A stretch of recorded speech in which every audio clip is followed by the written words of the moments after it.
মেয়ের সরস্বতী পুজো উপলক্ষে আজকে প্রথম একটা ব্লগ নিয়ে আসলাম। মেয়েকে আজকে শাড়ি পরিয়েছিলাম সুন্দর করে, আর বউ এই স্লেটটি সাজিয়েছিল। অনেক কষ্টেই একটা খুব সুন্দর প্রতিমা এনেছিলাম। আজকে মেয়ের হাতে খড়ি উপলক্ষে ঠাকুরমশাই বাচ্চাটাকে আজকে হাতে খড়ি দিল। হাতে খড়ি দিয়ে আজকের থেকেই ওর শুরু হয়ে যাবে পড়াশোনা। এই যে পড়াশোনা শুরু হলো, এবারে এটাই চলবে সারা জীবন। এখন যজ্ঞ করে একটু আয়োজন করেছিলাম বাড়িতে। তারপরে সন্ধ্যাবেলা ঘুরতে ঘুরতে চলে গেলাম। তো যাওয়ার পথে একটা মঞ্চ পেলাম যেখানে একটু ঢাক বাজছিল।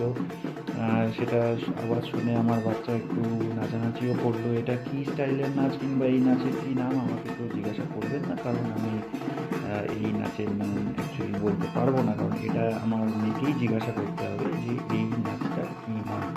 আমার কোনো আইডিয়া নেই এটাতে। যাই হোক, হাঁটতে হাঁটতে তারপরে গেলাম লালকার মাঠে। খুব সুন্দর অ্যাম্বিয়েন্স এখানে লালকার মাঠে, সারা বছরই এরকমই আয়োজন হয়।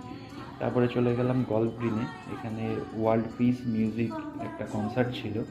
সেখানে একজন বলতে বলতে যাচ্ছিল যে রাশিয়ানদের নাকি এখানে প্রোগ্রাম হচ্ছে। তো জীবনে প্রথমে এই রাশিয়ান কিছু মেয়েদের দেখতে পেলাম, আর সেটা দেখেই আমার বাচ্চা ওর মাকে খুঁজতে চলে গেল যে পাপা রাশিয়ান দেখছে। এটা বলতে বলতে ও দেখি দৌড়ে দৌড়ে গেল। যাই হোক, অ্যাম্বিয়েন্স খুব ভালো ছিল, খুব সুন্দর। আর এখানে প্রোগ্রাম বেশ মাঝে মাঝেই হয়। যারা এখানে যান রেগুলার বেসিসে তারা অবশ্যই জানবেন ব্যাপারটা। এখানে অনেক ফটো এক্সিবিশনও হচ্ছিল, তো বাচ্চাটাকে নিয়ে একটু ঘুরে আসলাম। সুন্দর অ্যাম্বিয়েন্স, আর প্রোগ্রাম অর্গানাইজেশনও খুব সুন্দর।